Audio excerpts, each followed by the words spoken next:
पिता नाश्ते की टेबल पर बोले, क्यों ना हम कुछ दिन के लिए कहीं और चलें?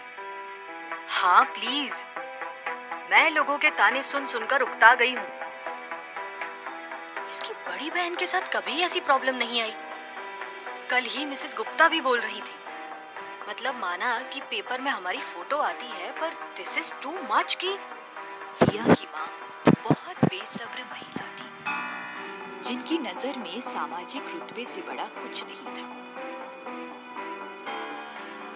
कहाँ जाएंगे पापा? दिया अपनी माँ को उपेक्षा से देखती हुई बोली। वापस गांव, वहां तो लोग और भी तमाशा करेंगे ना।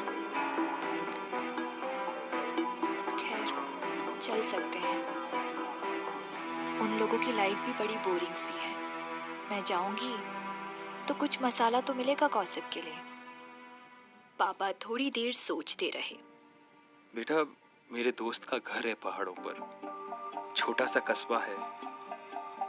वो आजकल वहां रहता नहीं है। हम वहीं चलते हैं। खूबसूरत सा हिल स्टेशन है।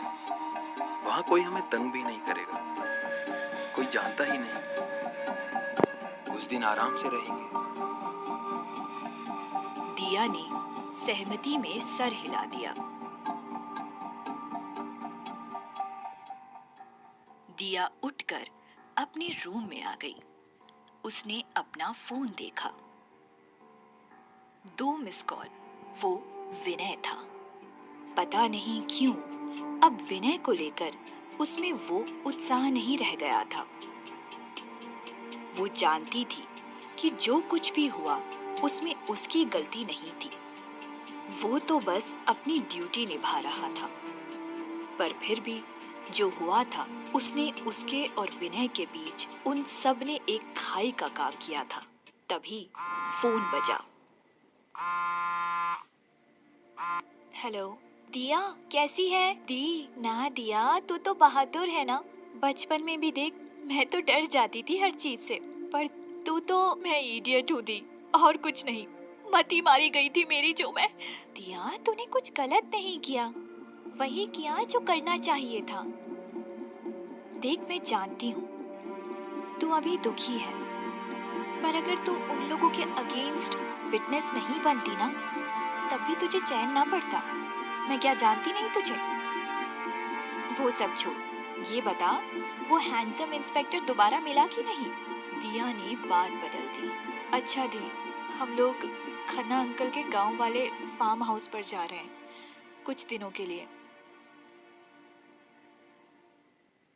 सुबह की ही ट्रेन थी और रात तक वे लोग वहां पहुंचने वाले थे।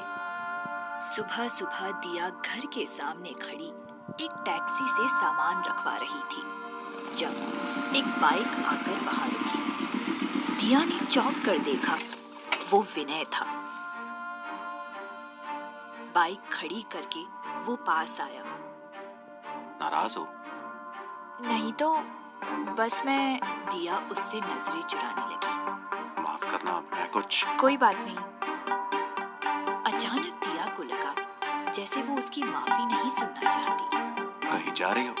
हाँ, बस कुछ दिन के लिए इन सब से दूर। वैसे जा कहाँ रही हो? दिया जवाब देती उससे पहले पापा ने आवाज लगाई। दिया, चलो, देर हो रही है।